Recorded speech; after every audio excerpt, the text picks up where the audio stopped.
We're the Whiskey Sippers, and this is another budget notebook. And this time we're doing Jack Daniel's Gentleman Jack. After this. All right, guys, we're back. So here today we have the Gentleman Jack by Jack Daniel's. This is a short little Gentleman Jack we have here.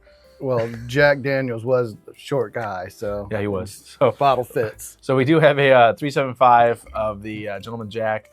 This is the one that Todd has open, so we're going to give this one a little try and go into this one. The only difference between this and the regular Jack Daniel's, it is twice mellow or Lincoln County processed. It's run through the sugar maple charcoal twice to filter it instead of once. Yeah. So still 80 proof, and I guess we'll dive in and see how it is. Yeah, and the regular size bottle runs about $29.99, so that's really the upper bracket of what we're doing for the budget notebook. Yeah. But the 375, I think, was $19, something like that, $19.99. So, all right. Well, let's dig in.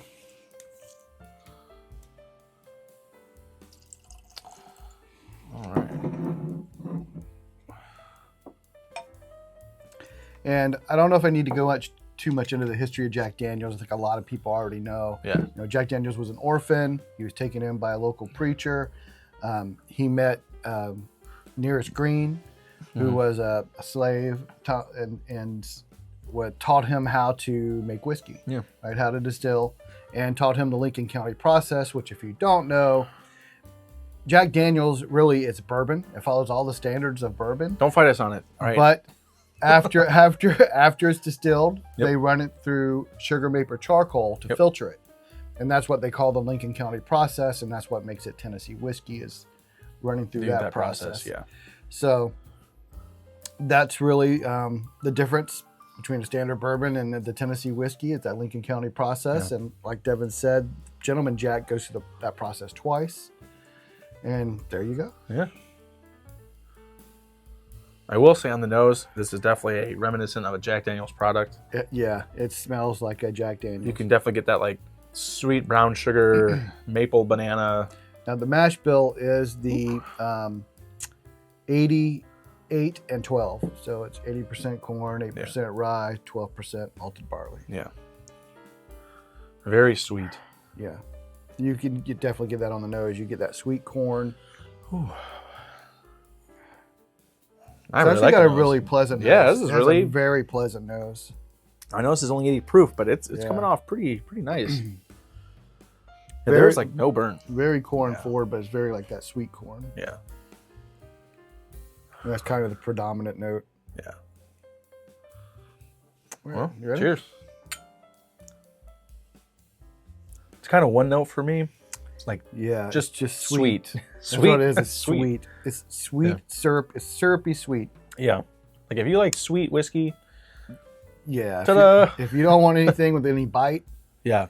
There you go. Yeah. And that's why they call it, I guess, mellowed. Double mellowed, because it is very sweet and simple, and for the sweetest gentleman, burn or bite at all. Yeah. This is just sweet. Really, really easy sipper.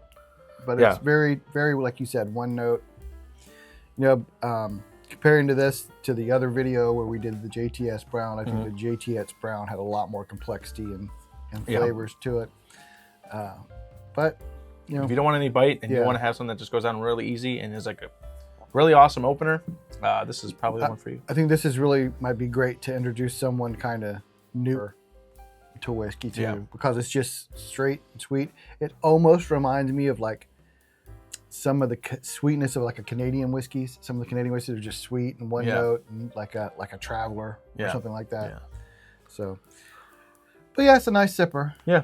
Now, for the price it runs, I'm a little disappointed at $30 for what it is. You know, I would wish it was a little bit. Yeah. I mean, it doesn't have the proof or the flavors that you would want from like a little bit more of a whiskey, but I mean, it's probably pretty good in a cocktail for that sweetness.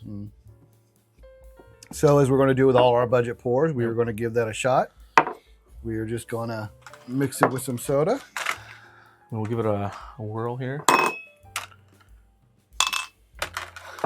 And classic twist, but instead of Jack and Coke, well, we'll do Jack and Dr. The Pepper. Gentleman Jack, yeah. Yeah, Gentleman Jack and Dr. Pepper.